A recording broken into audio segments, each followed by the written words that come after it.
So, my name is Erica, 35 years old, and until last year, I thought I had the perfect marriage. 12 years with James, a beautiful home in Boston, successful careers, and what I believed was unwavering trust. Then came that Tuesday afternoon when I picked up the extension phone at the exact wrong moment, or perhaps the exact right one. I heard my husband laugh and say those words that changed everything. She buys all my lies. If you're watching this from somewhere you've been betrayed, hit subscribe and stay with me because what I did next saved me without a single accusation flying. James and I met during our junior year at Boston University. I was studying marketing and he was pursuing finance. We bumped into each other at the campus coffee shop, both reaching for the last blueberry muffin. He insisted I take it, but only if I would share it with him. That charming persistence became the hallmark of our relationship. After graduation, our romance accelerated like a freight train.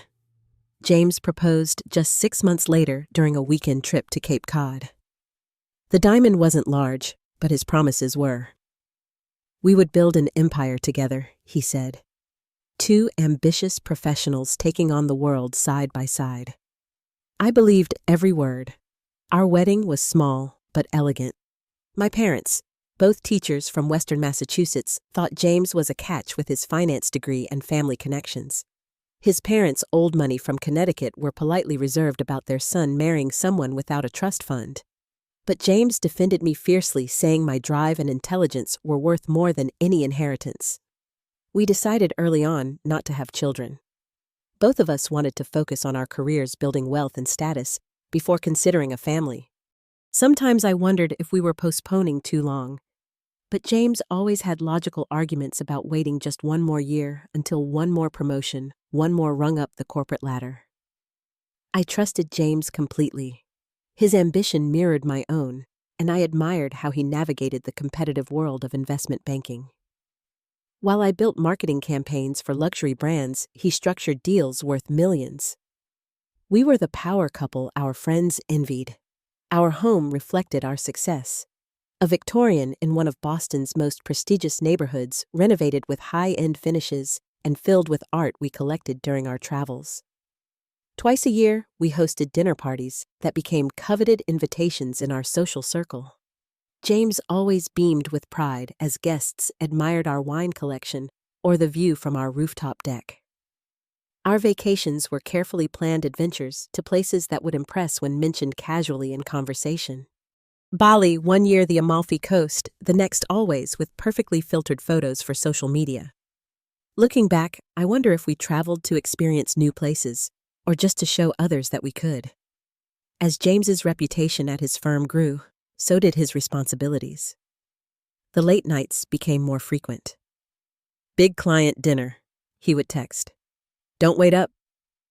I would leave his favorite midnight snack in the fridge and fall asleep alone, telling myself this sacrifice was temporary part of our shared long-term goals. My own career was thriving too. Just months before everything fell apart, I was promoted to marketing director, overseeing a team of 12 and managing our agency's most prestigious accounts. James sent an enormous bouquet to my office and took me to dinner at the most expensive restaurant in the city.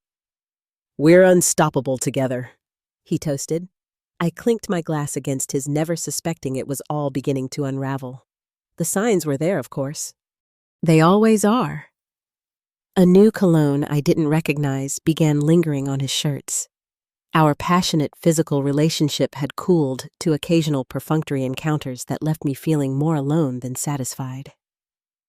His phone became an appendage never left unattended. Passwords changed on our shared accounts for security reasons. Then there were the unexplained charges. A high-end restaurant on a night he claimed to be working late. A hotel bar bill when he was supposedly at a conference. An expensive jewelry store charge that never resulted in a gift for me. Each time I questioned these, James had smooth, plausible explanations that made me feel foolish for doubting.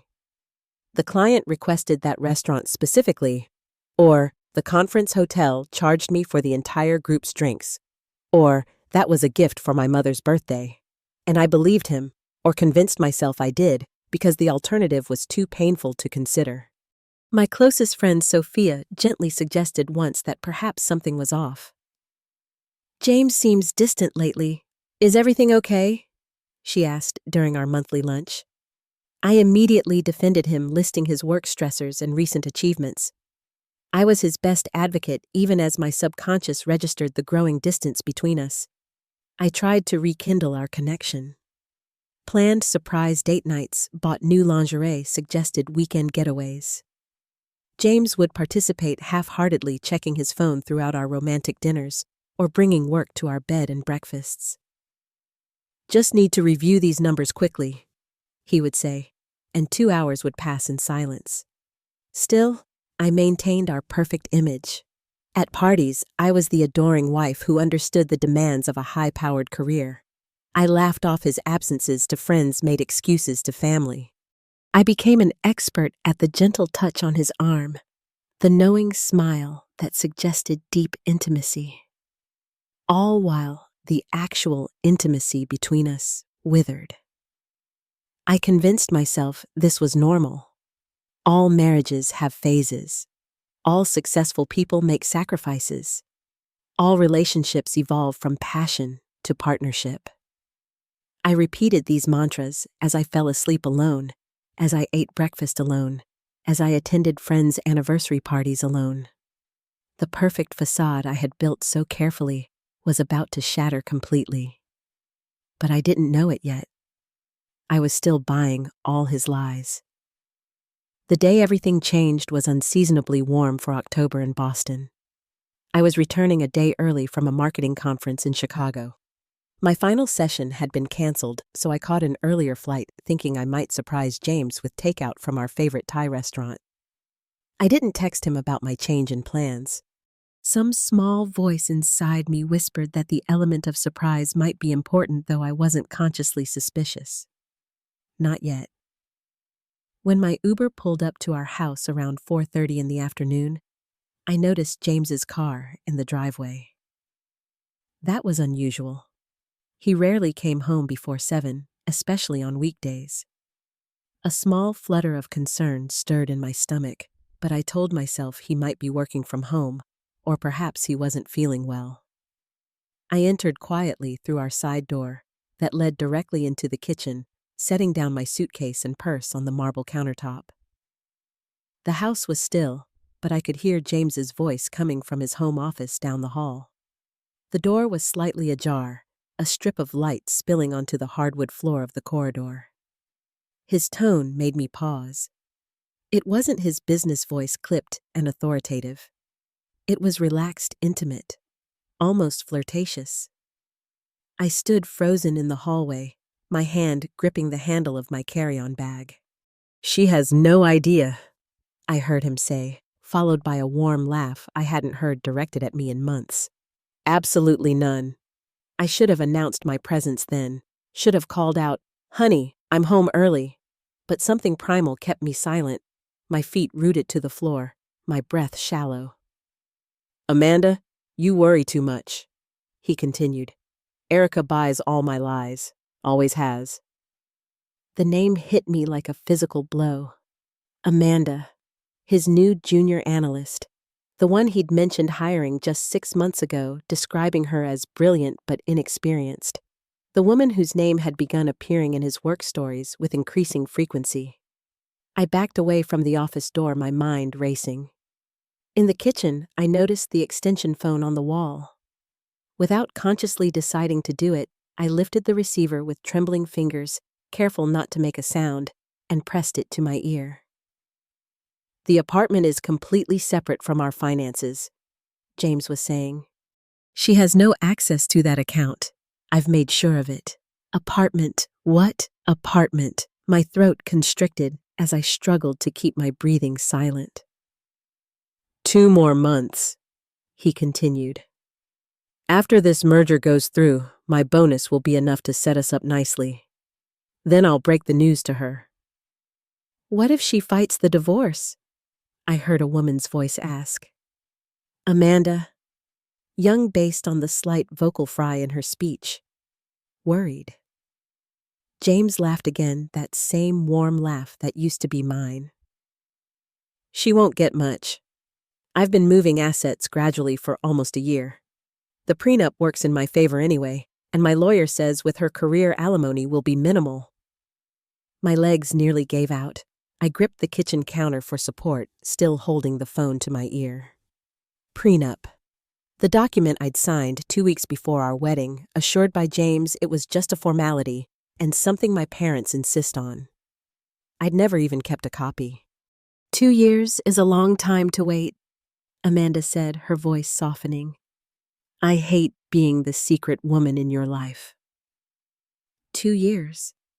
The affair had been going on for 2 years. My mind raced backward, calculating. It would have started right around my 33rd birthday. The birthday James had forgotten until the last minute, then scrambled to arrange dinner reservations. I'd been disappointed, but forgiving. Now I realized he'd probably been with her that day. It'll be worth it, James assured her. Once Erica's out of the picture, we can stop sneaking around. The apartment can become our place officially until we find something better. Though I have to say, I do enjoy our little hideaway. I pictured him in his office chair, feet up on his desk, that self-satisfied smile I once found charming, now twisted into something sinister in my mind. Did you tell her you're working late again tonight? Amanda asked. Client dinner. The usual excuse. She never checks. But I had checked once, called the restaurant where he claimed to be dining with clients. The hostess had no reservation under his name or his company's. When I confronted him, he said they had changed venues at the last minute. I'd apologized for doubting him. I've booked us a table at Sorelina at 8, James continued. Wear that black dress I bought you. No one from the firm will be there, I made sure. Sorelina, the Italian restaurant where we had celebrated our 10th anniversary. The unexplained credit card charge from 2 months ago suddenly made sense. The black dress he'd bought for another woman. I should go, Amanda said. Call me later. Of course. I love you. 3 words he hadn't said to me in months. I hadn't even noticed their absence until that moment. Love you more, she replied. I heard the call end and quickly silently replaced the receiver. My entire body felt numb, disconnected from reality. The kitchen I had redesigned 2 years ago suddenly looked like a stranger's home. Nothing felt familiar or safe. I moved on autopilot, picking up my bags and retreating back through the side door before James could emerge from his office. I couldn't face him, not yet, not until I could breathe again, until I could think clearly. In my car, parked a block away, the shock finally broke. Tears came in violent, silent waves. I pressed my forehead against the steering wheel, my body shaking with the effort to contain the sounds of my breakdown. All those months of feeling crazy for my suspicions, of doubting my own instincts, of making excuses for his behavior. The reality was worse than anything I had imagined. Not just an affair, but a calculated exit strategy. Not just betrayal, but financial manipulation. Not just lies, but a complete double life. I started the car with shaking hands. I needed space, needed to process what I'd heard. Most of all, I needed to not be in the same house as the stranger who had been my husband for 12 years. As I drove away from our beautiful home, one thought crystallized through the chaos of my emotions. I would not give him the satisfaction of a dramatic confrontation. His words echoed in my mind. Erica buys all my lies. Not anymore. I checked into a hotel downtown using my personal credit card rather than our joint one. The concierge must have noticed my red eyes and trembling hands, but professionally pretended not to see my distress. In the anonymous safety of room 718, I finally allowed myself to fall apart completely. The sobs came from somewhere deep and primal, tearing through my chest until I could barely breathe. I screamed into a pillow, releasing rage I didn't know I was capable of feeling. 12 years of memories flashed before me now, all tainted, all questionable. Had anything been real? Had he ever truly loved me? I paced the hotel room like a caged animal, alternating between crushing despair and white-hot fury. My phone buzzed with a text from James. "Working late tonight, don't wait up." Another lie so easily typed and sent. My finger hovered over the call button. How satisfying it would be to confront him now, to hear him stammer excuses to let him know I had heard everything. But some cooler, more strategic part of my brain held me back.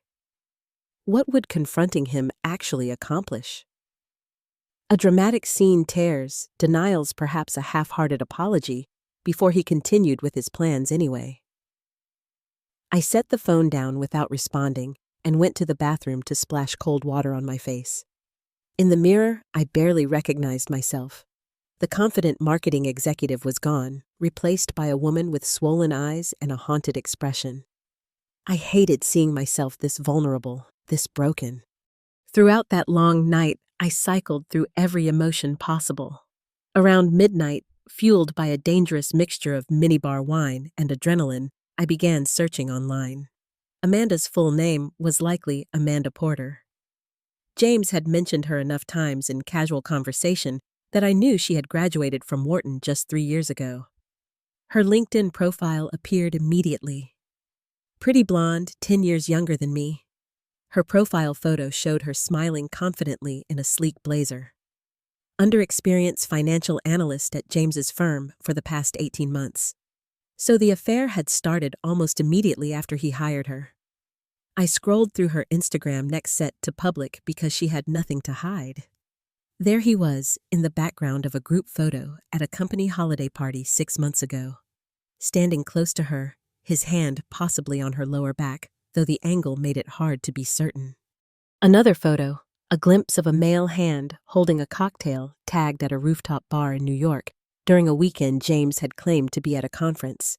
I recognized his watch, the one I had given him for his 35th birthday. With each digital breadcrumb I followed, my pain began to transform into something colder and more focused. The wife in me was dying, but the strategic marketer was awakening. I understood narrative construction, audience psychology, and calculated timing. Those skills that had advanced my career could now help me navigate this betrayal. As dawn broke over Boston, painting the hotel room in pale golden light, a new clarity emerged through my exhaustion. James expected me to be predictable, emotional, easily manipulated. He was counting on my ignorance and my trust. What if instead I became the last thing he would expect? Patient, strategic. Several moves ahead on the chessboard, I ordered room service breakfast and opened my laptop. Before returning home to face James, I needed to understand exactly what I was dealing with. The prenuptial agreement he'd mentioned was the first priority. I'd signed it, yes, but I couldn't recall the details. Had I really been so naive? I returned home mid-morning, knowing James would be at work. Our house felt different now, like a stage set rather than a home. I went straight to our home office and began searching through the filing cabinets. It took nearly an hour, but I finally found a copy of the prenup tucked inside a folder labeled Wedding Miscellaneous. Reading it with fresh eyes was illuminating. The terms weren't as draconian as James had implied to Amanda, but they weren't favorable either. After 10 years of marriage, I would be entitled to 20% of assets acquired during the marriage, minus specific exclusions. Those exclusions were what concerned me now. Private investments, inherited funds, and accounts established prior to marriage would remain separate property. Had James been funneling money into these categories to shield assets from me? I put the prenup back exactly as I had found it and wiped my fingerprints from the cabinet handles. Then I went upstairs to shower and prepare for James's return. I needed to look normal, to act as though nothing had changed. It was the performance of a lifetime, and I needed to be flawless. When James came home that evening, I greeted him with a practiced smile. "How was your client dinner?" I asked, the lie bitter on my tongue. "Productive," he said, loosening his tie. "We may have landed the Westbrook account." Another lie. He'd been at Sorellina with Amanda in her black dress. That's wonderful, I replied, hating how easily the pretense came to me. I made tea. Would you like some? As we sat in our kitchen, engaging in meaningless small talk, I studied him like a stranger. The slight smugness in his smile. The way he checked his phone every few minutes. The wedding ring he still wore as a prop in this elaborate deception. You seem distracted, he said suddenly, looking up from his phone. Everything okay? For a moment, I almost broke, almost screamed the truth at him, almost threw my teacup against the wall. But instead, I took a slow breath. Just tired from the conference, I said. Think I'll turn in early. In our bedroom, I lay rigidly on my side of the bed listening to James in the bathroom. His bedtime routine continued as usual, as though he hadn't destroyed our entire life together. When he slid under the covers and reached for me, I pretended to be asleep. I couldn't bear his touch, not now that I knew where he had been. As his breathing deepened into sleep beside me, I stared at the ceiling, my mind racing with calculations and contingencies. By morning, the initial shock had hardened into resolve. I wouldn't confront him yet. I wouldn't show my hand. Instead, I would plan. Methodically, meticulously, I would prepare for a future he didn't see coming. A future where I wasn't the fool who bought all his lies. Over the next 2 weeks, I became an information-gathering machine. Each day, while James was at work, I systematically searched our home for evidence of his deception. I started in his home office, carefully examining documents and replacing them exactly as I found them. Behind the false bottom of his desk drawer, hidden beneath investment reports, I discovered statements for a bank account I had never seen before. Withdrawals from our joint accounts had been flowing into this separate account for over a year, always in amounts small enough not to trigger my attention. 500 here, 800 there. But they added up to over $70,000. In his closet inside an old college textbook he knew I would never open, I found a key. It took me 3 days of searching while he was at work to discover what it opened. A small, fireproof safe hidden in the crawl space of our attic. Inside the deed to a condominium in Back Bay, purchased 14 months ago under an LLC name I didn't recognize. The apartment he shared with Amanda. I photographed everything with my phone before returning it exactly as I found it. Evidence, documentation, ammunition. My next step was legal consultation. I researched divorce attorneys specializing in high-asset cases involving financial concealment. Maria Santos had the best reputation known for her meticulous approach and high success rate. Her consultation fee was steep, but I paid it from my personal account without hesitation. Based on what you've told me, Maria said after I had outlined the situation, careful to include only facts I could prove, your husband has been engaging in what we call dissipation of marital assets. That's actually good news for you. Good news? I asked, my voice hollow. Courts take a very dim view of spouses who hide assets or spend marital funds on extramarital affairs. If we can prove the timeline and the diversion of funds, a judge is likely to award you a much more favorable settlement than your prenup stipulates. Hope flickered for the first time since that devastating phone call. What do I need to do? Document everything. Bank statements, credit card bills, property records. Don't confront him yet. And most importantly, don't leave the marital home. That can complicate property division later. Maria referred me to a forensic financial investigator who specialized in uncovering hidden assets. Lucas Wright was ex-IRS with a no-nonsense approach that immediately put me at ease. Within days, he had traced the LLC that owned the Back Bay apartment to an offshore account in the Caymans. Classic misdirection, Lucas explained, but not particularly sophisticated. Your husband's been moving money, but he's left a trail. With a proper subpoena, we can follow it all. While building my legal case, I also needed to secure my professional future. I scheduled a private meeting with my boss, Diane, being careful to share only what was necessary. I'm facing some personal challenges that may require flexibility in the coming months, I told her. Legal proceedings that will demand my attention occasionally during business hours. Diane, a twice-divorced veteran of corporate politics, read between the lines immediately. Do you need access to our employee assistance program, legal resources? I have representation, I assured her. What I need most is job security while I navigate this. Your position here is solid, Erica. Your work speaks for itself. Take the time you need, just keep me in the loop. With my professional base secured, I turned to financial preparations. I opened new accounts at a bank where James and I had no history. I redirected my next paycheck to this account. I ordered a new credit card in my name only. Small steps toward independence carefully executed to avoid tipping my hand. The psychological toll of living this double life was immense. Each morning, I would kiss James goodbye as though nothing had changed. Each evening, I would listen to his lies about work with a neutral expression. In between, I was dismantling our life together piece by piece. Only Sophia knew what was happening. I swore her to secrecy over wine in her apartment, far from any mutual friends who might inadvertently reveal my knowledge to James. I had suspicions, she admitted, but this level of calculation— Erica, I'm so sorry. I don't need sorry, I told her, surprising myself with my steadiness. I need a witness, someone who knows I'm not crazy, that this is really happening. Whatever you need, she promised. A place to stay, an alibi, anything. I also began seeing a therapist, Dr.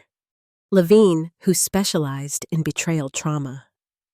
Our weekly sessions became a sanctuary where I could express the rage and grief I contained at home. You're handling this with remarkable composure, Dr. Levine observed during our third session. I don't feel composed, I admitted. I feel like I'm barely holding myself together most days. That's understandable, but there's strength in your methodical approach. You're reclaiming your agency in a situation where your trust was violated. Agency. The word resonated. For months, perhaps years, James had been making decisions about my life without my knowledge or consent. Now I was taking back control, one document, one account, one plan at a time. The hardest part was maintaining normalcy at home. James occasionally noticed my distraction or subdued mood, but easily accepted my explanations of work stress. His self-absorption was for once working in my favor. He was so convinced of my ignorance, so secure in his deception, that he failed to recognize the subtle shifts in my behavior. One night, he suggested a weekend getaway to a Vermont inn. Just the two of us, he said, reaching for my hand across the dinner table. We need to reconnect. The irony was almost unbearable. He was feeling guilty, perhaps, or simply maintaining appearances. Either way, I couldn't stomach the thought of a romantic pretense. I can't get away right now, I told him. The Johnson campaign is at a critical stage. He looked disappointed, but didn't press. In reality, I was using that weekend to view apartments, securing a lease on a sunny one-bedroom in Cambridge, close to my office but far from our social circle. Another piece of my escape route falling into place. By day, I was still the perfect corporate wife, attending functions on James's arm, smiling at his colleagues, including several who likely knew about Amanda. By night, I laid the groundwork for my new life, transferring small amounts of our joint savings to my private account, gathering documents, consulting with my attorney. The strain was enormous, but with each step, my confidence grew. I wasn't just surviving this betrayal. I was strategizing my way through it. The marketing executive in me recognized that timing would be everything. The woman in me wanted justice. The two were now working in perfect harmony toward a single goal. James had underestimated me catastrophically. He thought I bought all his lies. He was about to discover just how wrong he was. After 6 weeks of methodical preparation, I was ready to begin executing my plan. My financial safety net was established with enough savings transferred to my private account to support me for 6 months if necessary. My new apartment was secured, though still empty except for an air mattress and basic necessities hidden in the trunk of my car. The legal groundwork was solid. Maria had filed for discovery motions to be ready once proceedings began. Lucas had documented nearly $200,000 in diverted marital assets, including funds used to furnish and maintain the secret apartment. Most importantly, I had hired Thomas Reeves, a licensed private investigator with a specialty in infidelity cases. For 2 weeks, he documented James and Amanda's comings and goings with telephoto lenses and careful surveillance. The resulting photographs were devastating to view but invaluable as evidence. James and Amanda entering the Back Bay apartment together, dining at exclusive restaurants, a weekend trip to a luxury resort in the Berkshires paid for with our joint credit card. "I've got more than enough to establish the affair," Thomas told me, sliding a USB drive across the table at our final meeting, "including some public displays of affection that leave no doubt about the nature of their relationship." I swallowed hard, pocketing the drive without looking at its contents. "And the financial documentation? Clear evidence he's been using marital funds to support the relationship. Restaurants, hotels, gifts. There's a receipt for a diamond bracelet from Tiffany charged to your joint account 3 months ago." Another piece of the puzzle clicked into place. The Tiffany charge James had claimed was a gift for his mother's birthday. I'd even helped him choose a card to go with the supposed gift. With my evidence secured, the next phase involved more delicate timing. James's firm was hosting their annual client appreciation dinner the following week. As his wife, I was expected to attend to charm clients and support his professional image. It was an event he took extremely seriously, especially this year. "The managing partners will all be there," he had told me, emphasizing the importance. "Westbrook, too. Their acquisition is almost finalized, and if all goes well, my bonus will be substantial." The bonus he planned to use to fund his new life with Amanda. The timing couldn't have been more perfect for my purposes. The night before the dinner, I nearly slipped. James came home late, reeking of unfamiliar perfume. As he showered, I fought the urge to confront him then and there, to throw his packed bags onto the front lawn, to scream the truth to our neighbors. But strategic patience had brought me this far.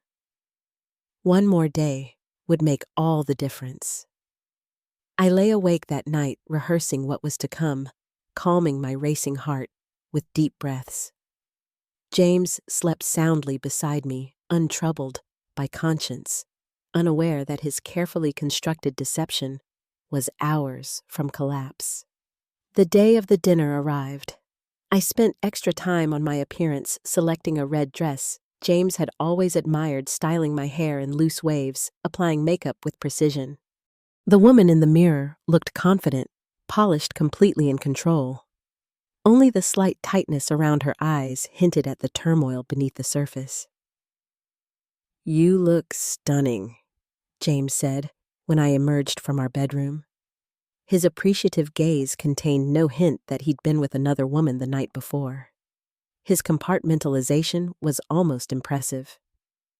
"Thank you," I replied, accepting his compliment with a practiced smile. "Tonight's important. I want everything to be perfect." Oh, how true that was, though not in the way he imagined.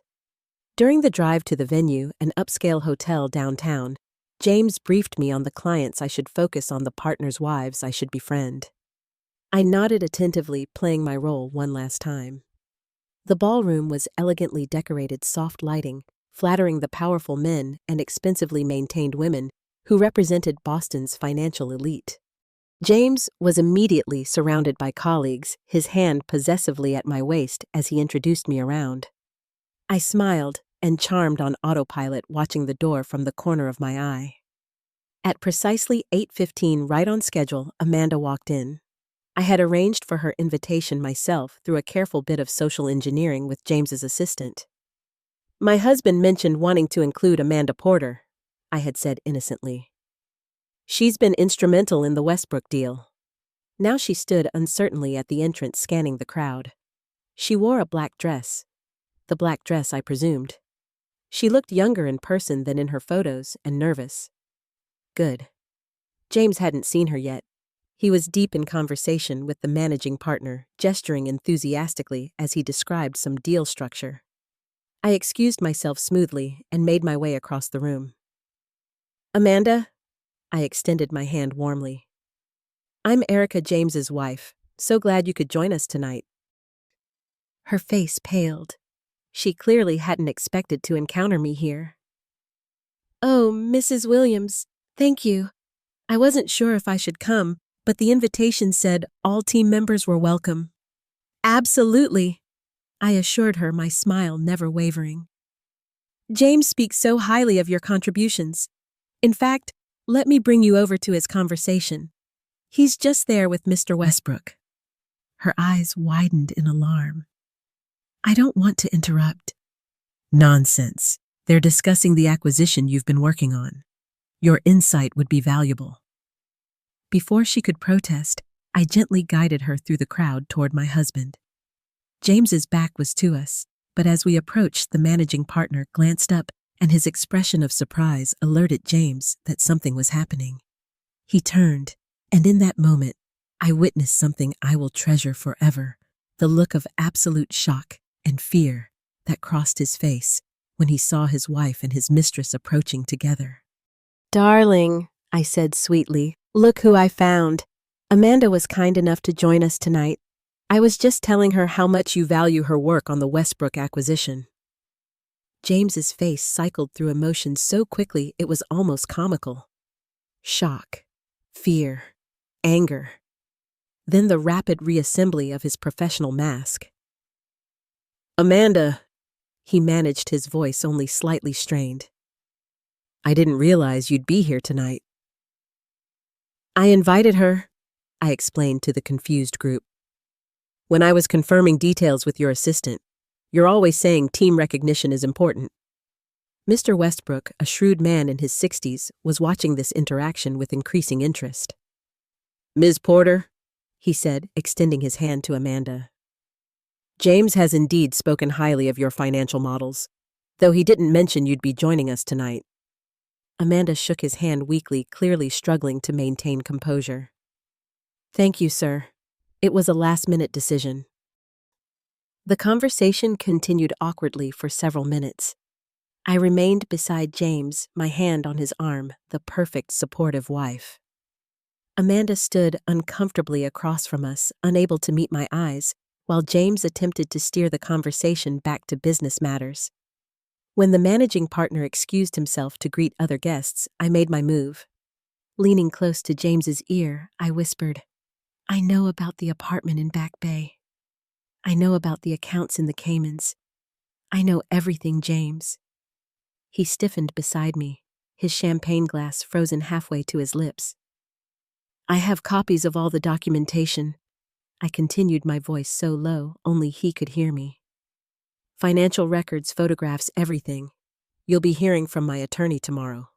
His face drained of color. Erica, I can explain. No need, I interrupted, still smiling for the benefit of onlookers. You explained it all perfectly when you told Amanda that I buy all your lies. Turns out I'm a better listener than you thought. I stepped back slightly, watching realization dawn in his eyes.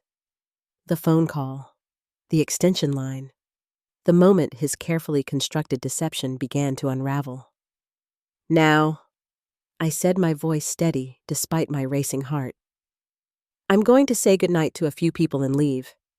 You can stay and salvage whatever's left of your professional reputation after your boss realizes you've been sleeping with a junior analyst and misappropriating company resources to finance your affair. Or you can cause a scene. Your choice. Without waiting for his response, I turned to Amanda, whose confusion was evident. It was lovely to finally meet you, Amanda. I suspect we'll be seeing each other again soon. In court. I moved through the ballroom with deliberate calm, saying brief goodbyes to key people, thanking the hosts. James remained frozen where I'd left him, Amanda now backing away from him as though he carried a contagious disease. As I collected my wrap from the coat check, I could see James frantically trying to follow me while being intercepted by concerned colleagues. His face was ashen, his usual confidence shattered. Outside in the cool night air, I took my first deep breath in weeks. My hands were shaking, but not from fear, from exhilaration, from power reclaimed. I didn't look back as I got into the waiting Uber. My new apartment awaited sparse, but mine alone. As we pulled away from the hotel, my phone began buzzing with frantic texts and calls from James. I silenced it without reading them. The confrontation had been perfectly timed and executed with precision. No screaming, no accusations flying, no public meltdown. Just the calm revelation of truth at the exact moment when it would cause maximum impact to the things James valued most: his reputation, his professional standing, his carefully crafted image. The strategic marketer in me recognized a successful campaign when she saw one. The woman in me felt the first stirrings of true freedom. The immediate aftermath of that night unfolded with a swiftness that surprised even me. By morning, James had left 17 voicemails and 32 text messages ranging from desperate explanations to angry accusations. I read and listened to none of them, instead forwarding everything to Maria. "Excellent," she said when I called her from my new apartment. "Every message he leaves strengthens our position. Keep documenting everything." News traveled quickly through James's professional circle. By noon the next day, James's assistant had called in tears to tell me she'd had no idea about Amanda, that she would have never helped with dinner reservations had she known. I assured her I placed no blame on her. "He manipulated all of us," I told her gently. The managing partner's wife, Elaine, with whom I'd built a friendly relationship over the years, called to express her support. "The firm is taking this very seriously," she informed me. "There are ethical implications beyond the personal situation." I later learned that both James and Amanda had been placed on administrative leave pending an investigation into misuse of company resources and violation of the firm's fraternization policy. The Westbrook acquisition was reassigned to another team. The substantial bonus James had been counting on evaporated overnight. James finally managed to corner me 3 days after the dinner waiting outside my office building. He looked terrible, unshaven and hollow-eyed, his usual immaculate appearance abandoned. "You have to talk to me," he pleaded. "You can't just throw away 12 years without a conversation." "I didn't throw away our marriage," I replied calmly. "You did that 2 years ago when you started seeing Amanda? Or was there someone before her too?" His flinch told me I'd hit a nerve. "Everything you need to know is with my attorney," I continued. "Maria Santos. I'm sure your lawyer has already been in touch with her." "A lawyer?" He looked genuinely shocked. "Erica, we don't need lawyers. We can work this out between us." The audacity was almost amusing. "Like you were working out your exit strategy, planning how to leave me with as little as possible once your bonus came through. That kind of working things out." His face crumpled. "You know about that." "I know everything, James. The apartment, the offshore accounts, the plans to divorce me after the merger. She buys all my lies. Remember saying that?" He paled. "You were on the extension." "For the entire conversation. Every word, every detail of how you've been systematically deceiving me and planning to discard me. So no, we can't work this out between us. The time for that was before you decided to live a double life." The divorce proceedings moved more quickly than I anticipated. Once James realized the extent of my evidence, his attorney advised him to settle rather than face a public hearing where his financial manipulations would be exposed. The forensic accountant had traced not just the money used for the affair, but substantial sums James had been hiding throughout our marriage. With this evidence, Maria easily argued that the prenuptial agreement had been violated by his bad faith actions. In the end, I received 50% of all marital assets, including the funds he had attempted to hide, plus the house. James didn't fight for it, perhaps because it now held too many uncomfortable memories for him. Manda, I heard through mutual connections, had moved back to Philadelphia shortly after the firm's investigation concluded. Their relationship had not survived the public exposure. The legal process was emotionally draining, but empowering. Each document signed, each asset divided, represented another step toward my reclaimed independence. The woman who had been systematically deceived was gone, replaced by someone stronger, more cautious, but also more authentic. The most unexpected outcome was the effect on my career. My boss, Diane, had watched my composed navigation of this personal crisis with increasing respect. "The Harrington account needs a new lead," she told me one afternoon, 6 months after that fateful night at the hotel. "Someone with grace under pressure and strategic thinking. I'd like that someone to be you." It was the most prestigious account in our agency, a career-making opportunity. "Are you sure, given everything that's happened?" "I'm sure because of everything that's happened," Diane corrected me. "You've demonstrated exceptional judgment and resilience. Those are precisely the qualities the Harrington team needs." Rebuilding my personal life was more challenging than my professional one. The first months in my new apartment were lonely, the silence sometimes overwhelming after years of shared space. I would wake in the night reaching for someone who wasn't there, then remember why, and feel the grief and relief in equal measure. Dr. Levine helped me navigate the contradictory emotions. You can miss the relationship you thought you had while being grateful to be free of the relationship you actually had, she explained. Both feelings can be true simultaneously.